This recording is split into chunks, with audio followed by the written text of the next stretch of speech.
성도 여러분, 3월 1일 주일입니다. 완연한 새 봄이고요. 우리 자녀들이 새 학기를 시작하는 학교의 신년입니다. 또한 우리 민족 또 국가 공동체의 중요한 3.1절 절기입니다. 다 같이 힘차게 찬송을 부르시면서 하나님께 나아가겠습니다.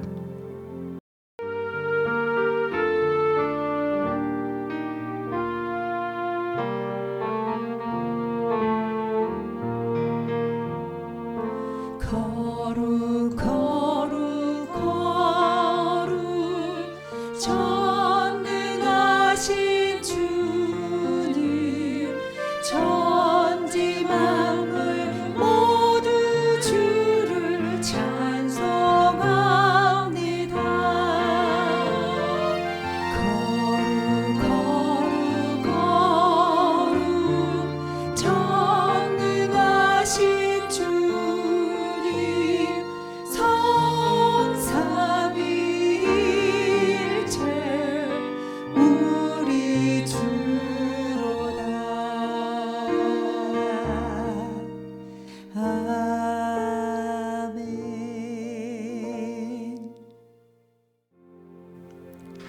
하나님 아버지, 3.1절 이 뜻깊은 주일에 하나님 앞에 예배를 드릴 수 있는 특별한 은혜 시간 주신 것을 감사합니다. 주의 임재 아래 우리 지난 한 세기 전후의 역사를 생각해 봅니다. 주님께서 우리에게 국가 공동체를 주셨고 민족 공동체를 주셨는데 한 세기 전에 우리에게 큰 아픔이 있었고 그것을 그 상처를 3.1 운동의 그 아픈 박해와 상처를 딛고 일어서서 위대한 국가를 건설할 수 있도록 하나님이 개입하신 특별한 은총의 역사를 우리가 기억하고 있습니다. 우리 앞에 큰 강이 되어 흐르는 이 특별한 역사를 하나님 말씀 안에서 새롭게 받아들이면서 다가오는 다음 한 세기를 생각하며 또 우리가 하나님 앞에 더욱 엎드리고 의지하고 또 주의 음성을 구하는 아름다운 시간 될 수 있도록 오늘 특별한 은혜를 베풀어 주시옵소서. 예수님의 이름으로 기도합니다. 아멘.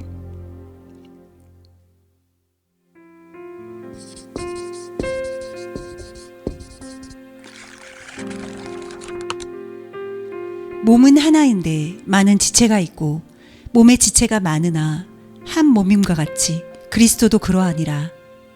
우리가 유대인이나 헬라인이나 종이나 자유자나 다 한 성령으로 세례를 받아 한 몸이 되었고 또 다 한 성령을 마시게 하셨느니라. 몸은 한 지체뿐 아니요 여럿이니 만일 발이 이르되 나는 손이 아니니 몸에 붙지 아니하였다 할지라도 이로 인하여 몸에 붙지 아니한 것이 아니요, 또 귀가 이르되 나는 눈이 아니니 몸에 붙지 아니하였다 할지라도 이로 인하여 몸에 붙지 아니한 것이 아니니 만일 온몸이 눈이면 듣는 곳은 어디이며 온몸이 듣는 곳이면 냄새 맡는 곳은 어디뇨. 그러나 이제 하나님이 그 원하시는 대로 지체를 각각 몸에 두셨으니 만일 다 한 지체뿐이면 몸은 어디뇨. 이제 지체는 많으나 몸은 하나라. 눈이 손더러 내가 너를 쓸데없다 하거나 또한 머리가 발더러 내가 너를 쓸데없다 하거나 하지 못하리라.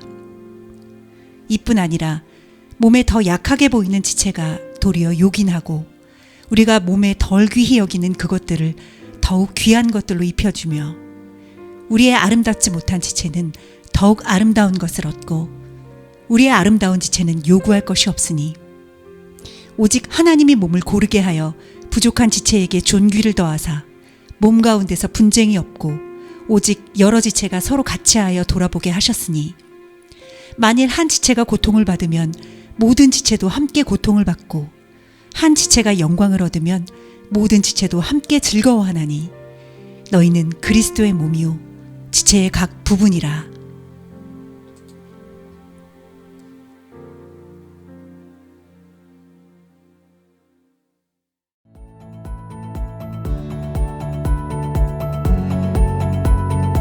몸을 나누는 교회, 이런 제목으로 가완이 강의 설교 6번째 우리 함께 은혜를 나누기를 원합니다.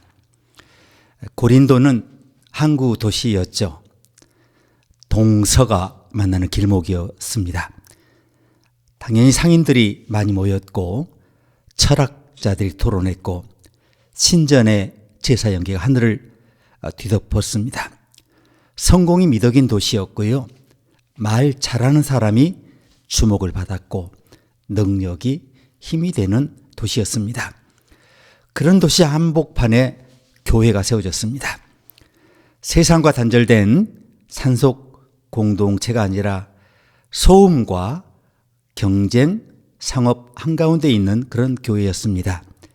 이 교회의 은사가 풍성했습니다. 방언이 있었고 지식이 있었고 방언을 해석하는 예언이 있었습니다. 영적인 체험이 있었습니다. 그러나 바울은 이 고린도 교회에 보내는 편지를 시작하면서 기쁨으로 시작하지 않고 너희 가운데 분쟁이 있다라고 지적했습니다. 겉으로는 뜨거웠지만 속으로는 갈라지던 교회였죠. 십자가를 말하면서도 사람을 자랑하는 교회였고 은혜를 말하면서도 진영이 나눈 교회였습니다. 교회는 박해 때문에 무너진 것이 아니라 이 비교 때문에 심하게 흔들리고 있었습니다. 여러분, 교회는 대개 외부의 압력보다 내부의 균열로 먼저 흔들립니다. 상처가 이렇게 극복되지 않을 때, 은사가 자랑이 될 때, 사역이 경쟁이 될 때, 그때 이미 그리스도의 몸은 찢어지기 시작한 겁니다. 고린도는 세상의 논리를 교회 안으로 들여왔고요. 누가 더 크냐? 이 질문이 누가 더 필요하냐? 이런 질문으로 바뀐 교회였습니다. 그래서 오늘 본문은 단순한 교회 조직론이 아니고요. 직분 배치표도 아니고 은사 목록도 아닙니다. 바울은 갑자기 몸을 말하는데요. 몸은 계약으로 묶인 집단이 아니고 생명으로 연결된 존재라는 의미입니다. 바울은 교회를 설명하면서 조직으로 그리지 않고 생명체로 보여주었습니다. 우리가 다 한 성령으로 세례를 받아 한 몸이 되었고 13절 되었고 여기서 이 동사가 수동태입니다. 이미 일어난 사건이고요. 우리가 만들어낸 연합이 아니라 하나님께서 이루신 연합이죠. 사랑하는 여러분, 우리는 한 몸이 되려고 애쓰는 사람들이 아니라 이미 한 몸이 된 사람들이죠. 그렇죠?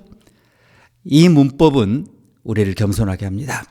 연합은 우리의 성취가 아니라 하나님의 역사인 거죠. 그러므로 문제는 은사가 아닙니다. 방언이 많아서가 아니고 지식이 깊어서도 아닙니다. 문제는 몸으로 인식하지 못하는 영적 맹목이 문제가 되는 거죠. 이미 한 몸인데 여전히 따로 분리된 것처럼 행동하는 데 문제가 있는 거죠.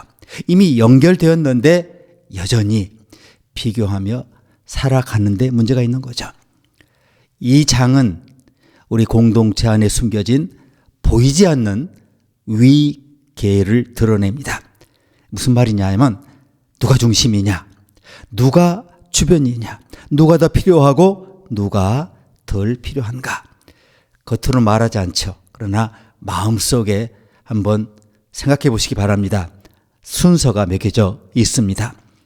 더 중요한 사람, 덜 중요한 사람, 더 영적인 사람, 덜 영적인 사람, 더 쓰임받는 사람, 덜 쓰임받는 사람, 그런 위계표가 있죠.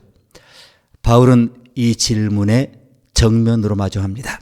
그리고 조용히 단호하게 이걸 뒤집습니다. 중심은 능력이 아닙니다. 중심은 연결입니다. 중요함은, 교회 공동체의 중요함은 눈에 띄는 것이 아니고요. 중요함은 몸에 붙어 있습니다. 여러분, 교회는 누가 더 일 잘하는가 이걸로 결코 유지되는 법이 없어요. 누가 더 필요하냐를 깨닫는 자리에서 세워집니다. 고린도는 경쟁의 도시였지만 교회는 그 가운데 몸의 공동체였습니다. 세상은 비교로 성취로 움직이지만 몸은 연결로 움직여요. 관계로 움직여요. 그리스도 중심으로 움직입니다. 오늘 가르침 세 가지입니다. 첫 번째 12절. 몸은 하나인데 많은 지체가 있고, 이 부분입니다. 몸은 하나인데 많은 지체가 있고 몸의 지체가 많으나 한 몸임과 같이 그리스도도 그러하니라.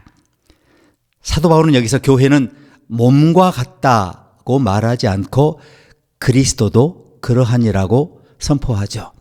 이게 단순한 비유가 아니라 우리 삶의 존재 자체에 대한 선포입니다. 자, 교회는 그리스도를 닮은 조직이 아니라 그리스도와 연합된 몸입니다. 그래서 에베소서 1장 22절 23절은 이렇게 말씀하죠. 또 만물을 그의 발 아래 복종하게 하시고 그를 만물 위에 교회의 머리로 삼으셨느니라. 교회는 그의 몸이니 만물 안에서 만물을 충만하게 하시는 이의 충만함이니라. 아멘. 교회는 취향과 이해관계로 모인 집단이 아니라 그리스도의 충만함이 흐르는 몸입니다. 바울은 로마서 12장 4, 5절에서도 동일한 진리를 반복했습니다.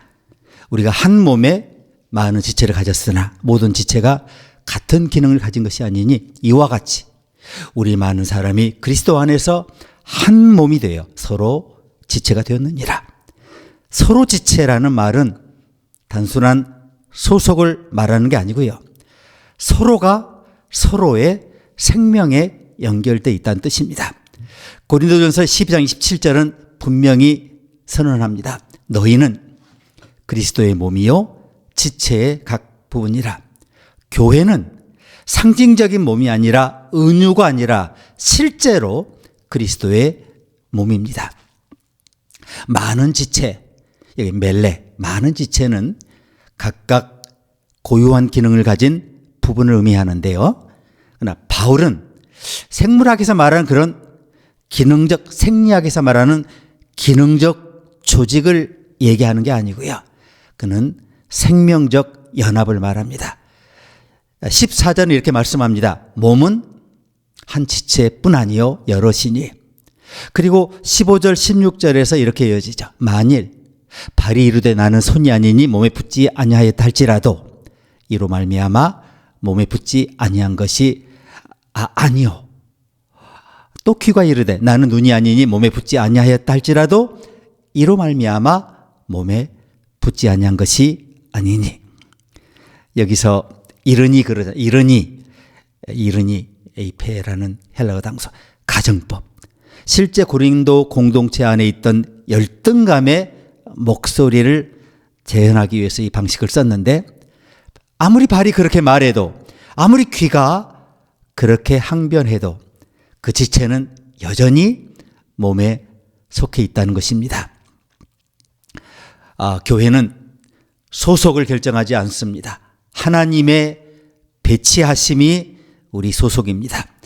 바울은 계속해서 묻습니다. 만일 온몸이 눈이면 듣는 곳은 어디며 온몸이 듣는 곳이면 냄새 맡는 곳은 어디냐?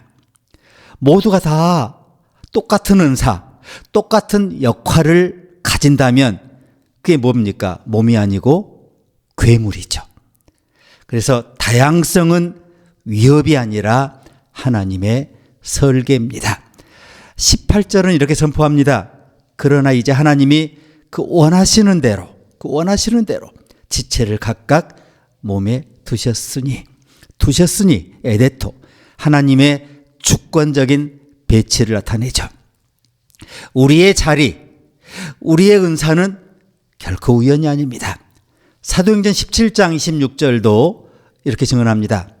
인류의 모든 족속을 한 혈통으로 만드사 온 땅에 살게 하시고 그들의 연대를 정하시며 거주의 경계를 한정하셨으니 하나님은 우리의 시간, 우리의 자리를 정하신 분이십니다. 그렇다면 교회 안에 지체들의 배치 역시 하나님의 주권 안에서 배치된 것입니다.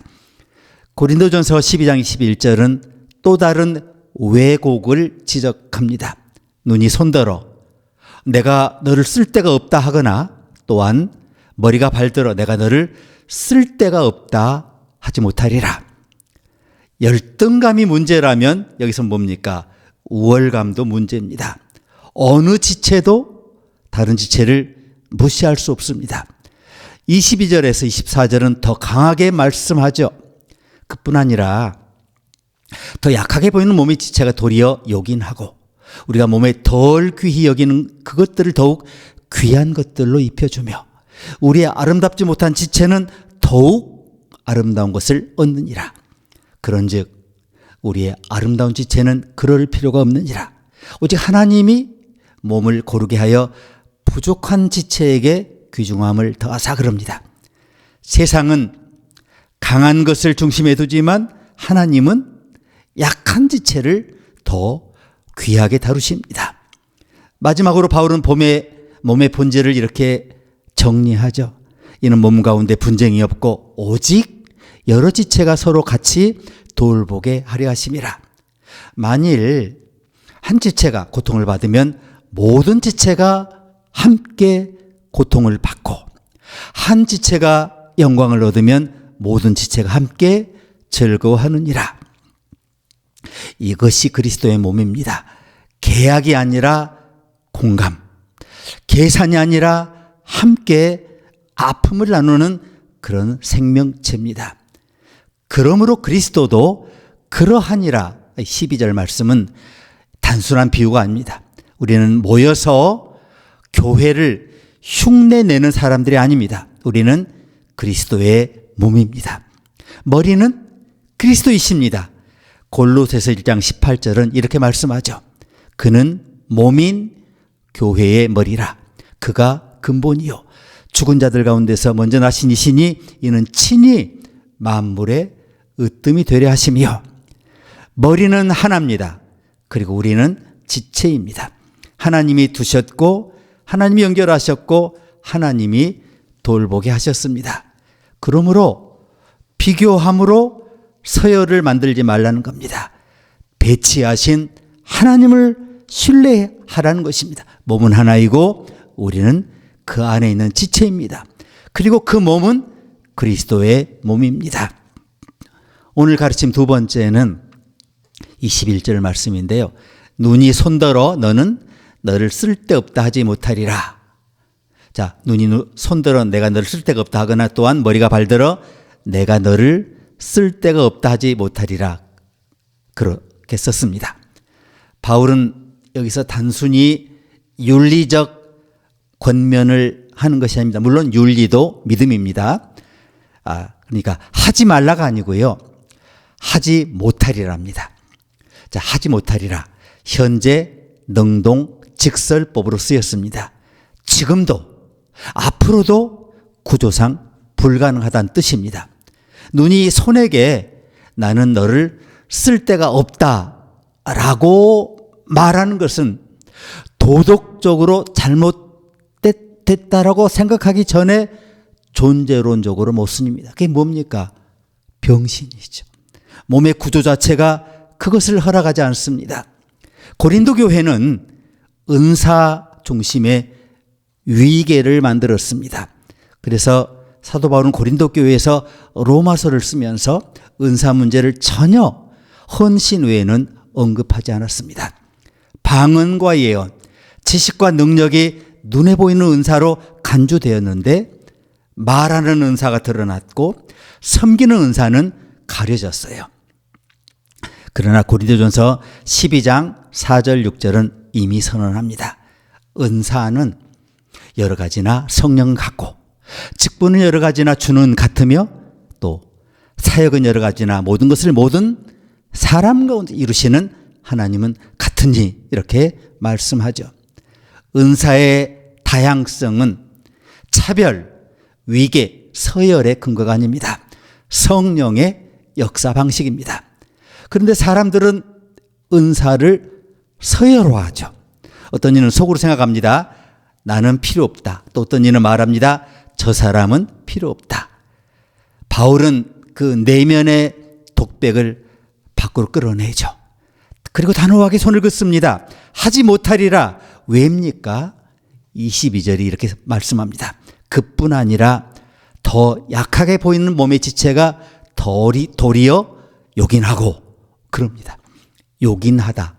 필수적이란 뜻입니다. 약해 보이는 지체가 오히려 몸의 중심을 지탱한다는 겁니다. 바울은 더 깊이 들어갑니다. 우리가 몸에 덜 귀히 여기는 그것들을 더욱 귀한 것들로 입혀주며 우리의 아름답지 못한 지체는 더욱 아름다운 것을 얻느니라.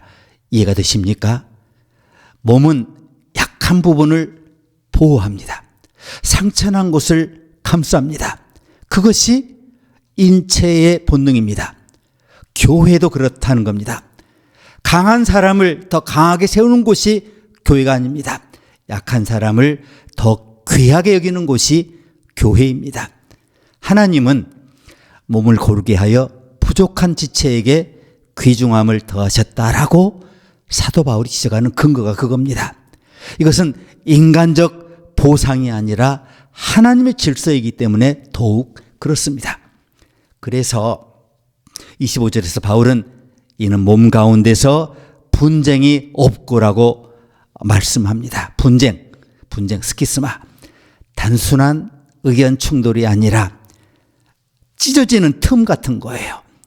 같은 몸 안에 찢어지는 거예요. 금이 간 상태예요. 고린도전서 1장 10절에서 이미 바울이 경고했습니다. 형제들아, 내가 우리 주 예수 그리스도의 이름으로 너희를 권하노니 모두 같은 말을 하고 너희 가운데 분쟁이 없이 같은 마음과 같은 뜻으로 온전히 합하라. 교회는 외부 공격으로 무너지지 않습니다. 돌보지 않은 상처, 나누지 않는 독식 때문에 무너집니다. 바울은 이어서 하나님 목적을 밝힙니다. 오직 여러 지체가 서로 같이 돌보게 하려 하심이라. 돌보게, 메림노신. 이건 현재 접속법인데요. 계속해서 반복적으로 중단 없이 관심을 기울여야 하는 상태라는 거죠. 그래서 이것은 돌보게 하려 하심이라. 이 말은 감정적 동조를 말하는 게 아닙니다. 생존 본능과 같은 돌봄입니다. 몸은 아픈 지체를 무시하지 않습니다. 통증은 신호입니다. 한 지체가 아프면 온몸이 반응합니다. 그래서 26절은 이렇게 결론을 맺습니다. 만일 한 지체가 고통을 받으면 모든 지체가 함께 고통을 받고 한 지체가 영광을 얻으면 모든 지체가 함께 즐거워하느니라. 이것이 교회의 생명입니다. 함께 아파하고 함께 기뻐하는 구조입니다. 로마서 12장 15절도 같은 맥락에서 말씀합니다.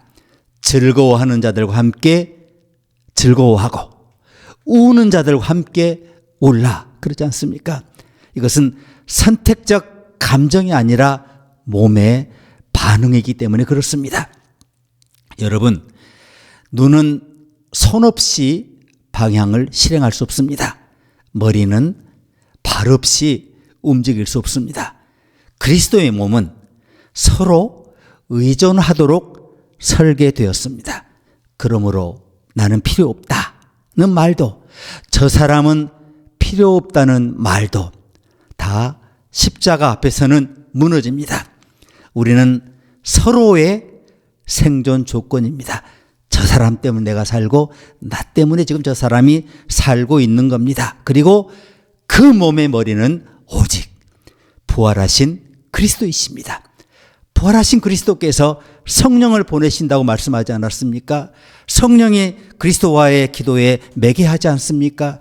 그 부활하신 성령, 우리에게 하나님 음성 들려주는 성령이 부활하시는 그리스도를 만나게 하는 영적인 매개체인 거죠. 그래서 우리는 부활하신 그리스도를 만나는 거죠. 그렇기 때문에 우리가 영생을 시작했고 천국에 갈 수 있다는 확신을 갖고 살아가는 겁니다.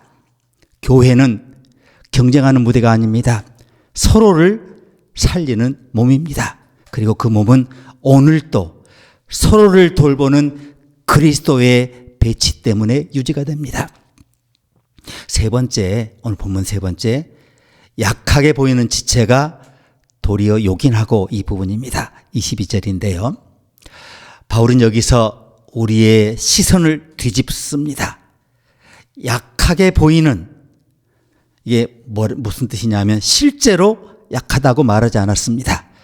약하게 보일 뿐입니다. 우리의 판단 속에서, 우리의 기준 속에서 약해 보일 뿐이죠. 그러나 하나님의 시선은 다르다는 겁니다. 자, 약해 보일 뿐입니다.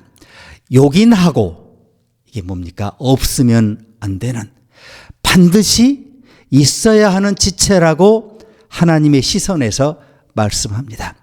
중심은 우리가 정하지 않습니다. 하나님이 그렇게 정하신 겁니다. 세상은 강한 것을 중심에 두죠. 말 잘하는 사람, 드러나는 사람, 결과를 만들어낼 줄 아는 사람을 앞에 세우죠. 그러나 고린도전서 12장 1장 27절부터 29절은 이렇게 선포하죠. 그러나 하나님께서 세상에 미련한 것들을 택하사 지혜 있는 자들을 부끄럽게 하려 하시고, 세상에 약한 것들을 택하사 강한 것들을 부끄럽게 하려 하시며, 하나님께서 세상에 천한 것들과 멸시받는 것들과 없는 것들을 택하사 있는 것들을 폐하려 하시나니, 이는 아무 육체도 하나님 앞에서 자랑하지 못하게 하려 하심이라. 이것이 하나님 방식입니다. 약함은 주변이 아니라 은혜가 드러나는 자리입니다. 바울은 이어서 말씀합니다. 우리가 몸에 덜 귀히 여기는 그것들을 더욱 귀한 것들로 입혀주며, 우리의 아름답지 못한 지체는 더욱 아름다운 것을 얻느니라. 몸은 연약한 부분을 더 보호하는 생리 본능을 갖습니다. 상처난 부위를 더 감싸고요. 그것이 생명의 본능입니다. 그래서 마침내 24절에서 이렇게 선언합니다. 오직 하나님이 몸을 고르게 하여 부족한 지체에게 귀중함을 더하사, 고르게 하여, 이 말은 섞다, 조화시키다는 뜻입니다. 단순히 배치한 것이 아니라 다시 구성하셨다는 의미입니다. 하나님은 강한 자를 더 강하게 밀어 올리신 것이 아니고요, 부족한 지체에 존귀를 더하셨습니다. 이게 뭡니까? 십자가의 질서죠. 빌립보서 2장 6절부터 8절은 그 질서를 선명하게 보여줍니다. 그는 근본 하나님의 본체시나 하나님과 동등됨을 취할 것을 여기지 아니하시고 오히려 자기를 비워 종의 형체를 가지사 사람들과 같이 되셨고, 사람의 모양으로 나타나사 자기를 낮추시고 죽기까지 복종하셨으니 곧 십자가에 죽으심이라. 하나님의 아들이 낮아지셨어요. 약해지셨어요. 십자가는 실패처럼 보였습니다. 그러나 바로 그 자리에서 우리의 구원이 시작되었습니다. 교회의 구조는 십자가의 구조입니다. 성공의 피라미드가 아니라 낮아짐의 질서입니다. 그래서 바울은 분명히 말씀합니다.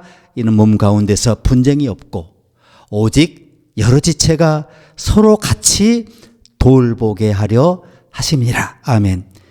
약함을 무시하면 분쟁이 생깁니다. 약함을 품으면 돌봄이 생깁니다. 그리고 12장 26절은 몸의 실제를 보여줍니다. 만일 한 지체가 고통을 받으면 모든 지체가 함께 고통을 받고, 한 지체가 영광을 얻으면 모든 지체가 함께 즐거워하느니라. 여러분, 이게 과장법 같습니까? 아니에요. 몸의 반응입니다. 발가락 하나에 염증이 생겨도 온몸이 반응합니다. 눈물이 흐르면 심장이 뛰죠. 고통이 공유됩니다. 갈라디아서 6장 2절 이렇게 말씀하죠. 너희가 짐을 서로 지라. 그리하여 그리스도의 법을 성취하라. 그리스도의 법이 뭡니까? 사랑이죠. 약한 자의 짐을 함께 지는 것입니다. 히브리서 13장 3절도 말씀하죠.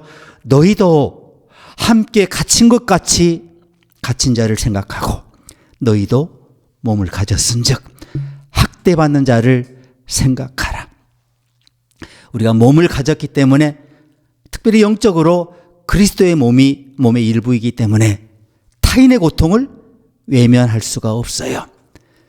약함을 숨기는 공동체는 불안을 키웁니다.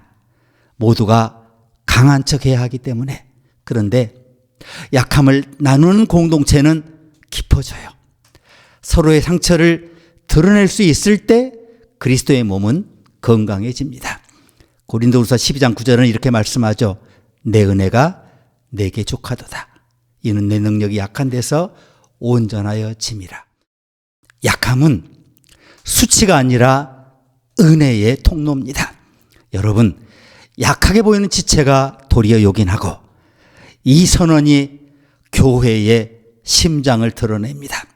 여러분, 교회는 절대로 강한 자들의 모임이 아닙니다.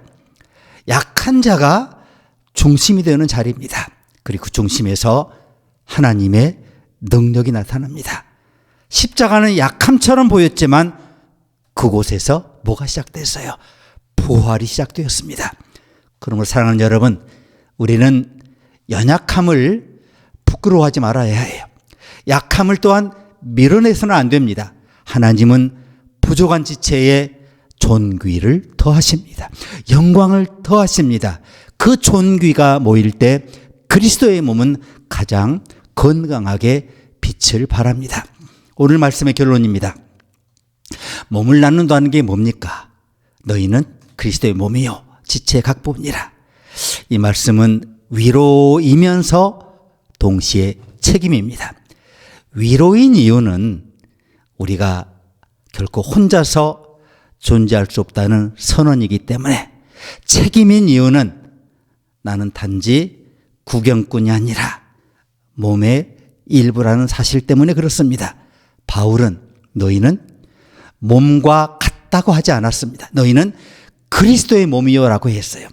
존재의 자리예요. 있느냐 없느냐 그 가운데 있는 자리입니다.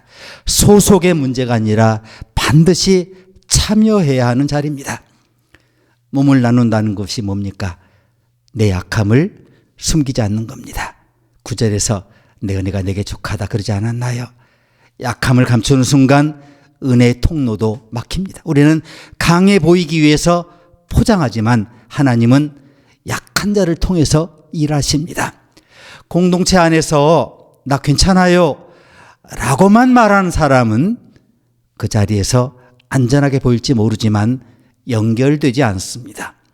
약함을 나눌 때 비로소 그 몸이 숨을 쉬기 시작합니다.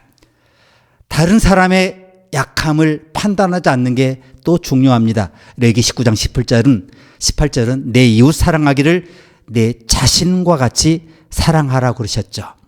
갈라디아서 6장 1절은 사람이 만일 무슨 범죄한 일이 드러나거든 신령한 너희는 온유한 심령으로 그러한 자를 바로 잡고라고 말씀하죠. 온유함이 전제입니다.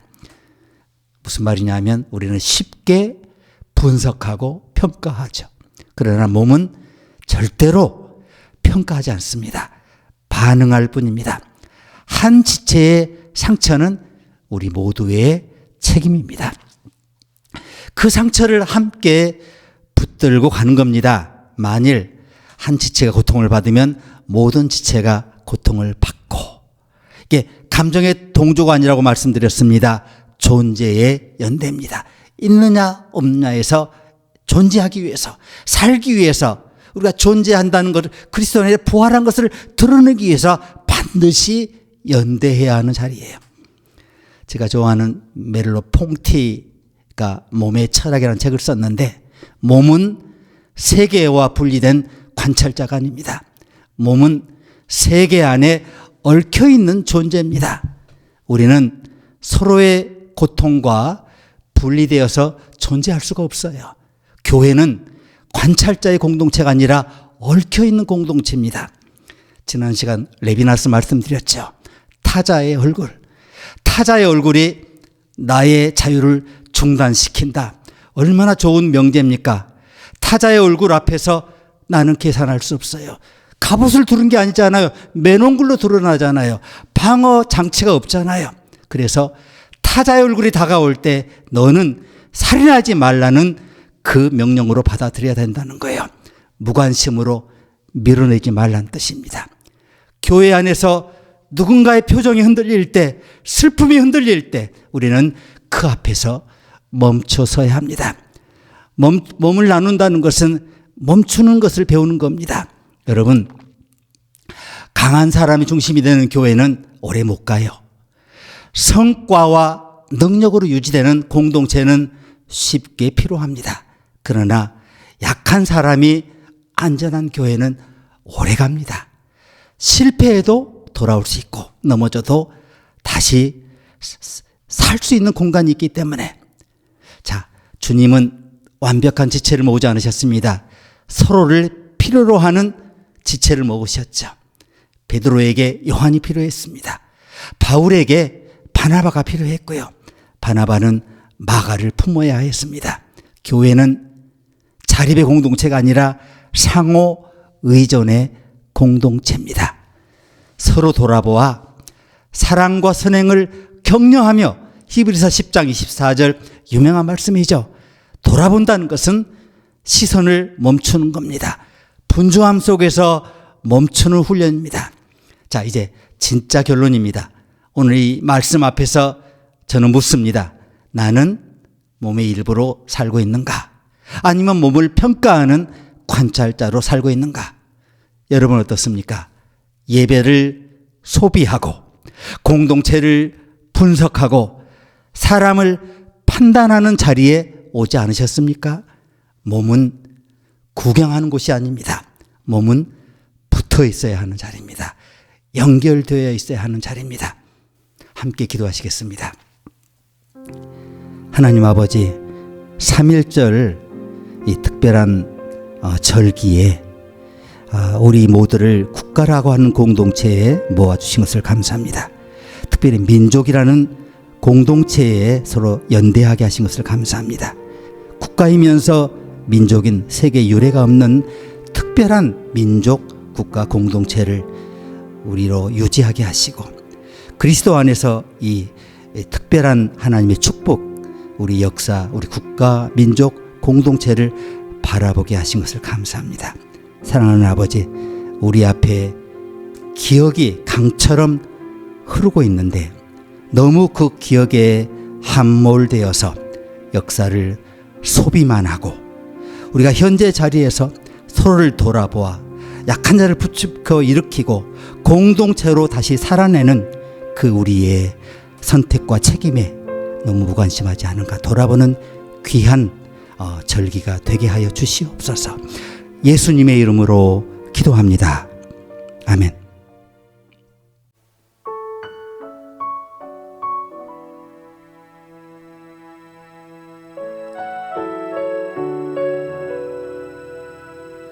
작은 불꽃 하나가 큰 불을 일으키어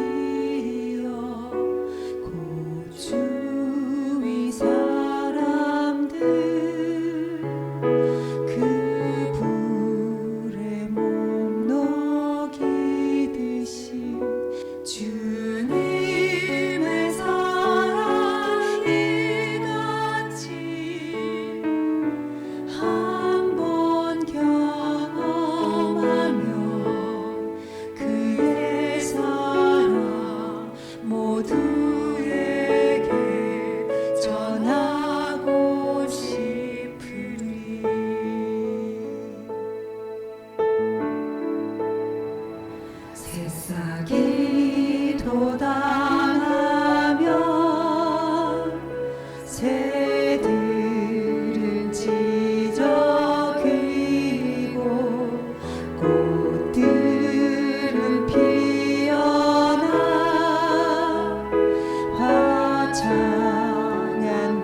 친구여 당신께 이 기쁨 전하고 싶소. 내 주는 당신의 의지할 구세주라오. 산 위에 올라가서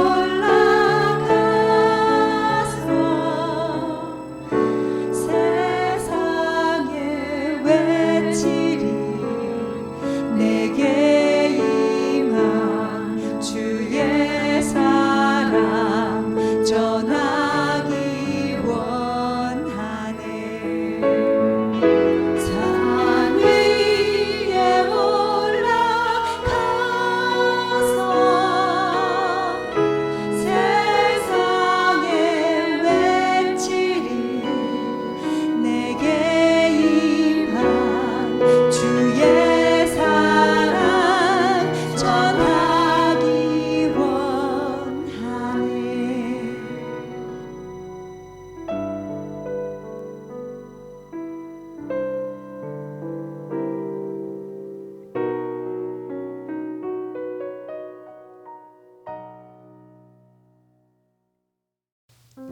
지금은 우리 구세주 예수 그리스도의 특별하신 은혜와 하나님 우리 아버지의 만극하신 사랑과 부활하신 그리스도를 식별하며 그 음성을 듣게 하며 부활하신 그리스도 때문에 미리 영생의 삶을 살게 하시는 성령님의 내재교통 충만하심이 오늘 우리가 그리스도의 몸의 일부가 된 놀라운 은총을 누리는 존재라는 것을 세상 말씀 앞에서 깨닫고 수렴하고 받아들이고 그 찰기로 다짐하는 주의 자녀, 주의 종들을 위해 이제와 영원히 함께 계시기를 간절히 축원하옵나이다. 아멘.